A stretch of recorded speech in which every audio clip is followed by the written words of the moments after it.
Our first guest is one of the finest actors of his generation, and in a career that spans over 5 decades, he has left an indelible mark on American entertainment. Joining us now to discuss his upcoming BET miniseries, Book of Negroes, and his lifetime on stage and screen is Academy Award winner Louis Gossett Jr. Welcome to Arise. Oh, it's a pleasure to be here. It's an honor. It's an for honor. Us. Oh, well, thank you. Yes. Back at you, by the way. Thank you. Congratulations on your future. Thank you, sir. Yeah. Thank you so Yeah. much. Thank you. You took a bet. You think you know what I'm we having? have the lottery going. You got a king coming out of there. You think You it's a gotta, boy? first, you got to be a prince, though, right? All right, Yeah, okay. I like that. All right, Let you me may know. be a prince. Let me know. Let me know when the prince gets out, huh? Okay, We'll we'll let do. you know. Yeah. Oh, gosh. All right. You've been in the business for over 5 decades. I started Does it seem on like Labor Day, 1953. Wow. How do you know that date so well? Well, what happened? I was still in high school, and I had a teacher who had retired from Broadway, and he was looking at the trades, and he said, they can't find anybody to play a lead in this play called Take a Giant Step. Tell your mother to take you down there on Sunday. What can you lose? That's how I got into show business. So somebody was in charge of it. You know, wasn't anybody on this planet, was it? Somebody planned a project for me. I call him God, whatever it is, and so when I follow him, everything is all right. When I don't, everything is not good. So I learned my lessons. Yeah, you did. You know, and continue on, going on 54, 55 years. Wow, and your career is legendary. I mean, everything from An Officer and a Gentleman, Roots, A Raisin in the Sun. You've got an Oscar, an Emmy, a Golden Globe. What do you credit to all of your success? And what's been the proudest moment of your career? Oh, wow, that's quite a question. Oh, There boy. has to be one.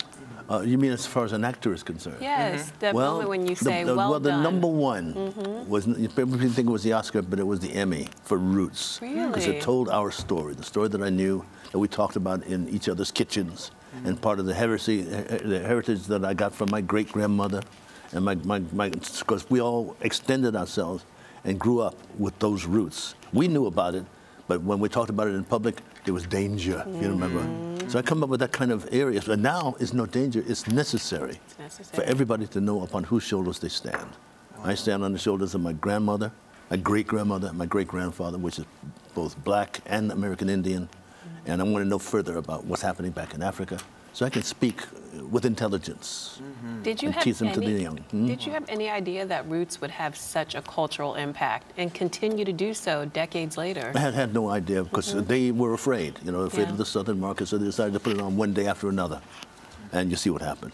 It exploded. It's like the atomic bomb. It definitely did. And I have a feeling that your new miniseries will have the same effect on a new generation. And it's called Book of Negroes. What can you tell us about the production? Well, you know, a lot of people have a kind of a negative thing when they say, what's the Book of Negroes? You know, Book of Negroes is what the British put together to collect and have you know, the energy for the blacks, and they had to put them in a list when they fought against America during the Revolutionary War. And of course, they lost, so then they were kind of put back into slavery and something. The Book of Negroes is the list of all of those blacks in there. But when you open up the book and start reading about the story of the Book of Negroes, you are aware of such a wonderful experience that this woman has. And it's really a triumphant story of the woman, Aminata Diallo. So it's like Roots, and it's like 12 Years a Slave, but this is about this woman. It's an outstanding story about this woman, and this actress who does it, I mean, she's riveting. It's 6 hours of her. It's wonderful. Wonderful. It's wonderful. And I play Daddy Moses to lead her to the promised land, which is Nova Scotia. All right, well, let's take a look at a clip and then discuss further. There you go. All right.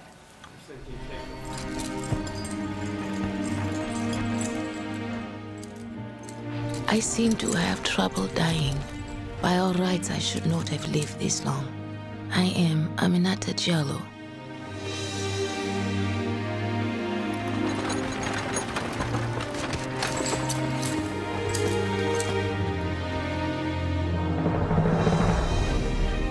From those wounds on your face, I suspect your journey started way before Charleston. You gotta let go of that Africa thing. This your home now, and we's all you got. He don't know a thing about me.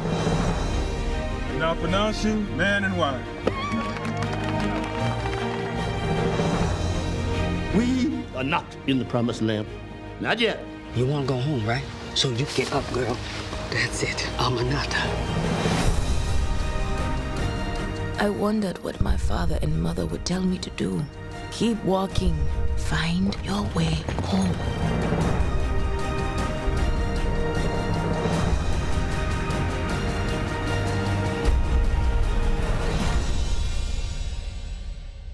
I have been a Wow. Wow. I mean, just looking at that clip, it makes you want to watch more, and it has an amazing cast.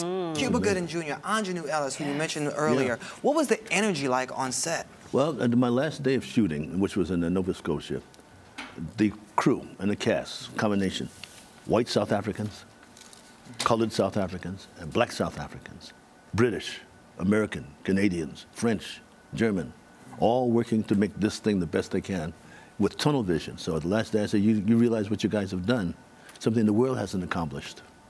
You all did this together without any differences in your race and your beliefs. You all concentrated on this. So I congratulate you, and I pray that this goes around the world because it's catching. You've proven that everybody can work together on one thing together. Wow. And that's what the world's got to be doing. Why do you think it's important that this story be told, and why now? Oh, right now it's very timely. Not only because of the story about our roots, but it's the triumphant story of a woman. And this is the age of you ladies. You need to grow into your full, our next president is probably going to be Hillary. So we go from the masculine age to the feminine age in the same arena, the same people. So we need to honor you, get you to your full stature, and support you without being intimidated. It's your turn. It's a turn of rebirth, sensitivity, compassion, and nurturing. That's what I'm talking about. That. Yeah. Thank That's you. how to deliver it, right? That's what it's about. So, right. so we can't be afraid of that. We have to just. No, we have to embrace it. Yes, ma'am. Thank you. Wow. All right. Now, a lot of people are also calling this the new generation of roots for the next generation. How do you feel about that comparison of the two stories? Well, it's a continuum. It's a continuum. I look at the stories of us as a people very necessary because the generation knows nothing. And they need to, it used to be the time when they used to talk orally from one generation to another, all of which has stopped. So we need to get on with reconnecting the generations, which is the key to mankind and our civilization and our success. So the more we learn, the more we can pass on to the next generation, which is what I think I'm doing today as an elder. Now, you said that you are, quote, dedicating the last quadrant of your life to an all-out conscientious offensive against racism. Yes, ma'am. What do you mean by that exactly? Well, I've created a foundation. It's called E-Racism. E-Racism. And it's something that I've taken from my roots, from knowing my grandparents, my great-grandparents, at the time when all of the people who could work had to work. Mothers and fathers, grandfathers, they were maids, butlers, porters, chauffeurs, and they were experts at what they do, like to help in a sense. And the job of raising me and my cousins, sometimes there was 15 of us, came to my great-grandmama and her husband. And he would tell us the stories of upon whose shoulders we stand. She talked about her mother's relationship with the Cherokee Indians and the Seminoles and what they had to do. She went in the backyard and kept us from having whooping cough and polio and all that kind of stuff. And she also did a little light, the only lie she told me is, this is going to hurt me more than it's going to hurt you.